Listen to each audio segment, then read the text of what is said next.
Halo guys, sama Erik Wibowo. Kali ini ngomongin soal hipokondria ya. Ini banyak yang menderita kayak gini ya. Hipokondria itu keadaan dimana kamu takut banget kamu kena penyakit serius. Padahal enggak, tapi kamu takut banget gitu kamu kena penyakit serius. Kalau kamu yang seperti itu, lanjutin videonya terus. Stay put, jangan kemana-mana karena nanti saya akan jelasin gimana caranya dan solusinya. Oke, stay di sini aja.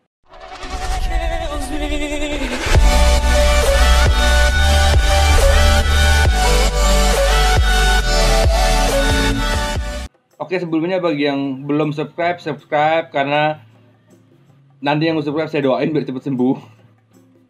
Oke, dan kamu di sini berada dengan teman-teman yang udah subscribe lainnya di sini yang asik-asik, funky-funky, keren-keren, keras kepala, nggak bisa dibilangin, susah banget diajak debat dan segala macam. Oke, kita lanjutkan lagi ya, hipokondria. Ini saya mau ngasihinnya gini. Jadi saya kasihin dulu hipokondria itu apa, penyebabnya apa, pemicunya apa, baru nanti solusinya ya. Ya, jadi karena dari kamu tahu penyebabnya atau itu kenapa, itu kemungkinan kamu bisa cari tahu solusinya sendiri, versi kamu sendiri, lebih asik kan. Oke, kita mulai nih ya. Ada 3 penyebab hipokondria menurut saya. Jadi ada dari dia pengalaman buruk ya. Nomor satu pengalaman buruk, dia dari kecil dia mengalami pengalaman buruk. Misalnya dia pernah sakit parah waktu kecil, jadi dia takut lagi dia kena sakit parah waktu gedenya gitu. Atau dia ngeliat waktu kecil orang tuanya sakit gitu, jadi akhirnya itu masuk gitu ke otaknya, dan akhirnya masuk ke alam bawah sadarnya gitu ya. Jadi dari pengalaman. Oke, itu yang pertama. Oke, yang kedua dari informasi. Ini yang banyak banget guys sekarang kena dengan internet gila-gilaan. Dan kamu yang sering browsing masalah penyakit ya, itu kamu bisa kena hipokondria. Jadi hati-hati ya, karena banyaknya informasi. Makanya saya bilang banyak informasi banyak khawatir, sedikit informasi sedikit khawatir. Jadi sedikit aja informasi gitu. Jadi bagi kamu yang sering browsing penyakit, jadi gini deh, anggap ya kamu lahir masih kecil, kamu nggak tahu apa-apa ya kan. Kamu main aja, main lumpur, hujan-hujanan sampai akhirnya orang tua kamu bilang, jangan hujan-hujanan nanti sakit lu. Itulah akhirnya kamu nggak hujan-hujanan lagi. Padahal kamu lihat di kampung-kampung ya, mereka main hujan-hujanan, mereka mandi aja di kali dan mereka nggak sakit-sakit. Bingung kan? Dan karena kamu percaya itu gitu. Jadi, dan itu yang ngebuat kamu jadi nggak bebas ya, hidupnya tuh nggak bebas. Yang tadinya kamu bisa ngapa-ngapain jadi nggak bisa ngapa-ngapain. Maksudnya jadi pas hujan, wah di rumah. Tapi orang-orang yang nggak hipokondria, hujan santai aja keluar, bodo amat gitu ya. Jadi dari informasi, dan belum lagi kalaupun kamunya yang nggak cari informasi, biasanya kamu dikasih informasi entah dari lingkungan atau dari teman kamu sendiri yang mungkin juga kelebihan khawatirnya, jadi emang udah punya gen anxiety juga gitu ya, cuman belum meledak gitu gennya. Misalnya ada orang kamu nggak tahu apa-apa tadinya, terus tiba-tiba kamu dengar kabar, sini meninggal loh. Wah, meninggal kenapa? Palanya meledak. Waduh, palanya meledak. Iya. Waduh, hati-hati lah. Itu masuk tuh ke otak tuh. Terus kamu jalan lagi. Kalau tetangga lo ada yang meninggal. Kenapa tetangga gue meninggal? Karena jantungnya mencair. Waduh, jantungnya mencair. Iya, masuk lagi ke dalam otak. Gitu. Jadi, dan kadang bukan dari kamu ya, kadang dari teman kamu. Jadi begitu kamu pusing sedikit, aduh, kepala gue pusing nih, kena panas gitu, atau kepala gue pusing nih lagi ujian gitu, nggak ngerti gue belajar. Terus tiba-tiba teman sebelah kamu, hati-hati lo, kepala lo meledak. Iya, meledaknya gimana? Iya gitu, ada konfeti, ada badut keluar, kelinci gitu. Terus kamu jadi aduh takut gitu. Dan itu masuk ke otak gitu. Dan nanti begitu kamu pusing, walaupun nggak ada teman, nggak ada orang samping kamu lagi di rumah ada sendirian, kamu pusing, aduh jangan kepala gue meledak gitu, ngerti kan? Nah itu hipokondria ya, itu kayak gitu. Atau yang jantung mencair, misalnya kamu lagi pacaran, ditembak sama cowok kamu, sayang, kamu mau nggak sama aku sayang? Terus kamu deg-degan kan, aduh jantung gue mencair, setelah kamu langsung pergi gitu. Si cowok jadi bingung, aduh dia nggak mau sama gue nih, dia lari. Ya gitu deh. Nah itu mengganggu kehidupan sehari-hari. Oke. Jadi itu cara kerja hipokondria gitu. Cara kerja hipokondria untuk nakut-nakutin kamu. Itu dari informasi, dari pengalaman yang tadi itu udah nggak bisa dirubah ya, karena pengalaman pengalaman buruk udah kamu masuk gitu. Tapi yang poin kedua yang saya baru jelasin itu kamu masih bisa rubah. Ini udah masuk solusinya sebetulnya. Bisa kamu rubah dengan cara kamu menghindari orang-orang yang ngasih kamu informasi, kamu berhenti browsing Google masalah penyakit-penyakit. Dan apa ya, kalau emang orang tua kamu sendiri yang kayak gitu, kamu coba untuk berpikir positif atau kamu coba meyakinkan mereka agar mereka tuh nggak apa-apa dibandingin mereka sampai beli alat kesehatan, ngecek terus tiap hari, ngecek tekanan darah terus, ada apa ngecek tekanan darah, itu udah hipokondria. Karena orang normal nggak pernah begitu. Saya kasih tahu, orang normal nggak pernah begitu. Itu cuma orang-orang yang parno yang kayak gitu. Sampai beli alat tensi, tiap sakit tensi ngeliat sinetron, aduh sedih banget tensi apa gitu, dimarahin sama orang, aduh wah tagihan kartu kredit, deg-degan tensi, aduh guys. Oke, by the way, penyakit ini diderita kebanyakan oleh orang umur 25 sampai 35 tahun. Dan kebanyakan orang yang kamu khawatirkan penyakitnya seperti biasanya kanker, jantung, apalah gitu ya. Itu biasanya penderitanya itu mereka ada di umur 60 sampai 70. Betul nggak? Jadi kamu bisa nanya mereka aja gitu. Kamu ambil informasi dari mereka aja. Bener nggak kayak gitu? Coba kalau kamu takut penyakit jantung, kamu tanya sama orang yang umur 60 tahun yang kena penyakit jantung, kamu tanya. Terus kamu lihat gayanya dia kayak gitu nggak? Apakah dia berani nggak dia keluar rumah? Berani nggak dia ke jalan-jalan ke mall? Kalau dia berani nggak dia makan yang macam-macam? Kalau dia berani, kenapa kamu nggak berani? Berarti kamu bukan pria, berarti kamu lebay. Oke, itu yang kedua ya. Sekarang yang ketiga, cara kerja otak nih, kamu mesti tahu cara kerja otak. Ini penting nih. Ini dalam buku gue lupa nama judulnya apa, gue tulisin ya nama bukunya, bisa search sendiri. Nah itu, kamu tuh adalah gajah, otak kamu tuh penunggang gajahnya.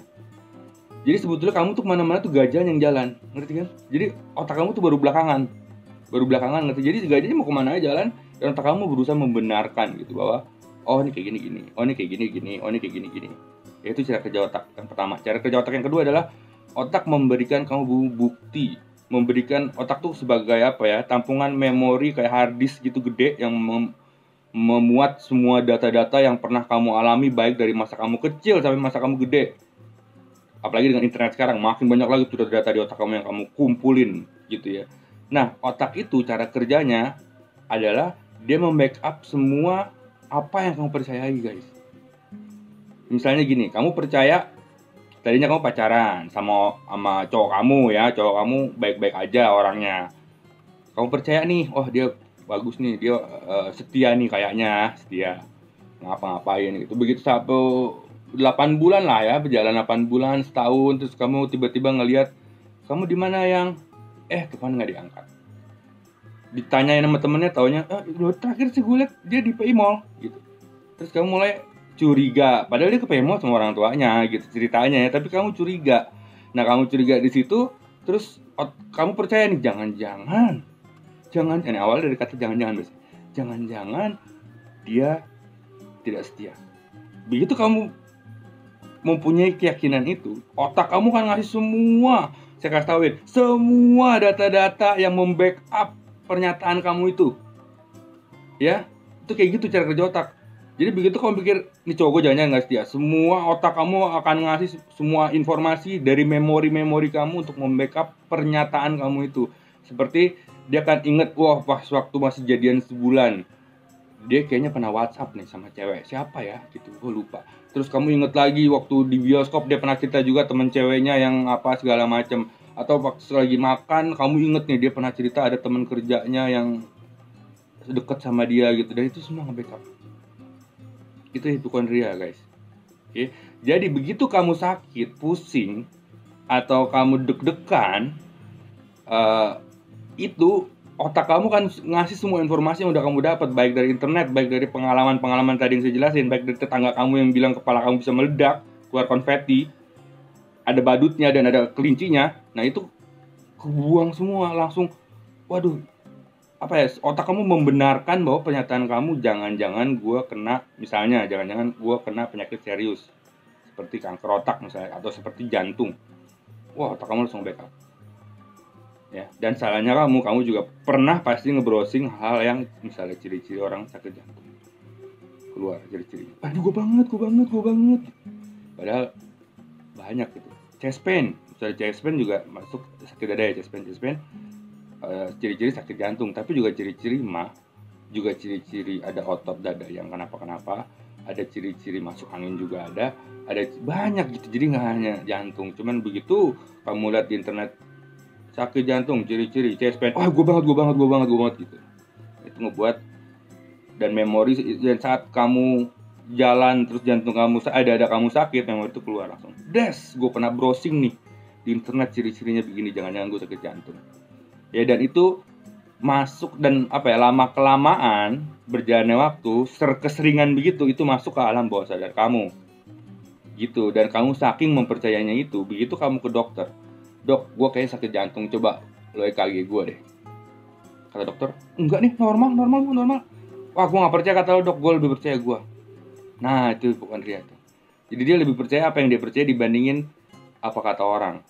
Karena otak kita udah nge-backup banyak banget informasi bahwa iya gitu ya. Jadi otak tuh gitu. Jadi makanya saya bilang tadi, kamu mau nyapa, kamu tuh gajahnya, otak tuh cuman penunggang gajahnya. Jadi kamu mau kemana dia pasti ngikut aja. Ini ngikut aja gitu guys. Jadi mesti hati-hati sama kerja otak nih. Ini semua semua di video saya tentang anxiety khawatir nih, kamu harus tahu nih cara kerja otak. Ini di buku saya pertama. Oke, terus itu kamu tadi tahu penyebabnya. Sekarang pemicunya, kenapa sih kamu kayak gitu?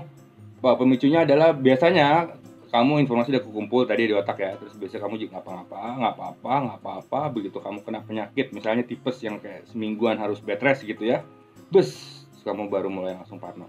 Jadi ada titiknya tuh, pemicunya, triggernya tuh ada. Itu dulu, baru kamu langsung jangan gue itu. Ya, atau misalnya kamu lagi fine-fine aja, terus tiba-tiba kamu tahu orang tua kamu atau keluarga kamu mempunyai penyakit turunan, dan itu kamu takut juga kayak gitu. Ya, dan anehnya begitu kamu tahu kamu punya penyakit turunan, anehnya kamu malah takut. Jadi kamu malah menghabiskan sisa hidup kamu di dalam ketakutan dan kekhawatiran. Itu nggak masuk akal guys. Gitu, mendingan mendingan yuk happy lah hidup daripada kayak begitu.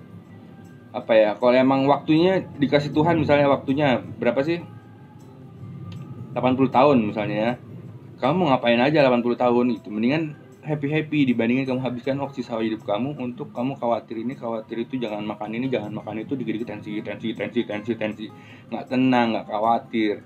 Gimana kamu sembuh, saya bilang nih, gimana cara menghilangkan anxiety, kekhawatiran, kecemasan adalah sering-seringlah berbahagia. Gimana kamu bahagia kalau kamu khawatir terus? Gitu, gimana kamu bahagia? Kamu udah ke Jepang, wah saya ke Jepang nih, wah begitu. Sampai sana kecapean karena kesenangan ya, capek. Kenapa nih? Tensi. Udah nggak asik guys, udah nggak asik. Terus pemicu yang kedua, biasanya ada panic attack. Kalau emang kamu ada anxiety disorder ya, biasanya kamu kena panic attack atau gak serangan lambung atau serangan panik lah. Serangan lambung soalnya hampir sama ini gejalanya ya. Taruhlah kamu pernah kayak gitu, jebret, terus kamu langsung mikir, gue kenapa? Itu kan rasanya kayak mau mati ya, keringetan dingin, deg-degan, rasanya kan kayak gitu ya. Terus kayak di alam mimpi, atau kayak berdiri di atas kapal laut, jadi kepala deng gitu kayaknya. Nah itu ngebuat kamu, gue kenapa nih gitu. Dan gue kenapanya ini kamu cari sendiri di Google. Dan ternyata dapat ciri-ciri orang penyakit A, penyakit B, penyakit C. Aduh, dan itu ngebuat kamu hipokondria jadi gitu. Ya. Trigger pemicunya itu. Atau kamu lagi biasa-biasa tadi ketemu orang. Misalnya kamu lagi biasa jalan-jalan di taman, dengar suara burung, kamu santai, tiba-tiba ada ibu-ibu besanggul, panjang, tinggi, terus tiba-tiba nggak kenal sama kamu, tiba-tiba ngomong, awas kepala lu meledak. Nanti ada konfetinya, kelinci, kemana-mana. Oke, jadi solusinya adalah kamu subscribe channel ini. Enggak, solusinya bener, kalau kamu subscribe ya, kamu bisa ngebantu orang-orang subscriber aku yang keren-keren ini, itu bisa sembuh bareng-bareng. Jadi join this community, join this movement by subscribe. Oke, solusinya adalah kamu balikin tadi. Jadi kamu rewind lagi nih video, balikin ke bagian penyebab. Dari situ kamu bisa tahu sendiri. Jadi penyebabnya apa, kamu tinggal balikin aja. Ngerti kan? Sama pemicunya apa, kamu tinggal balikin. Jadi penyebabnya di situ adalah kamu banyak nge-browsing penyakit. Jadi sekarang kamu harus nge-browsing orang-orang yang udah sembuh atau testimoni orang yang udah sembuh dari penyakit tersebut yang kamu takutin. Oke, karena kamu nggak bisa aja langsung.